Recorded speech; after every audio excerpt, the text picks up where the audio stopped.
போயிடும். ஆனால் இந்த மைக்ரோ ஃபைபர் டவலில் நம்ம க்ளீன் பண்ணும்போது ஜஸ்ட்டு தண்ணியை வச்சு வாஷ் பண்ணாலே போதும். அதில் எவ்வளோ கரை இருந்தாலுமே சீக்கிரமாகவும் க்ளீன் ஆகிடும். ஸோ அதனாலேயே நான் க்ளீன் பண்ணுறதுக்கு இதை நான் யூஸ் பண்ணுவேன். அண்ட் டோரில் இருக்கக்கூடிய திங்ஸை எடுத்துகிட்டு தொடச்சிட்டு அதையுமே ஃபுல்லாக நான் அடுக்கி வச்சுட்டேன். ஸோ கம்ப்ளீட்டாக க்ளீன் ஆகிடுச்சு. இப்போ நம்ம கீழே வந்துட்டு நம்ம க்ளீன் பண்ணுறதுக்கு இடையிலே நம்ம ஃப்ரீசரில் இருக்கக்கூடிய அந்த ஐஸ் கட்டி எல்லாமே விட்டுருச்சு. ஸோ அதை எல்லாத்தையுமே எடுத்துகிட்டு கம்ப்ளீட்டாக தொடச்சி க்ளீன் பண்ணிட்டேன். இந்த ட்ரிக்ஸ் வந்து ஆல்ரெடி நம்ம வீடியோவில் போட்டிருக்கேன். ஆனால் நிறைய சப்ஸ்கிரைபர்ஸ் வந்திருக்கிறதால திரும்ப நான் சொல்கிறேன். இது ஒரு 6 மாதத்துக்கு முன்னாடி இந்த ட்ரிக்ஸ் பண்ணேன். ஸோ 6 மாதம் கழித்து தான் எனக்கு திரும்ப ஐஸ் கட்டி ஃபார்ம் ஆச்சு.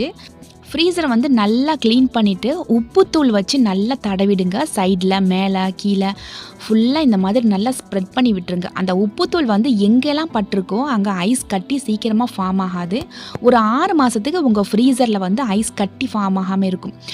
சில பேர் வந்துட்டு இப்படி ஃப்ரீசர்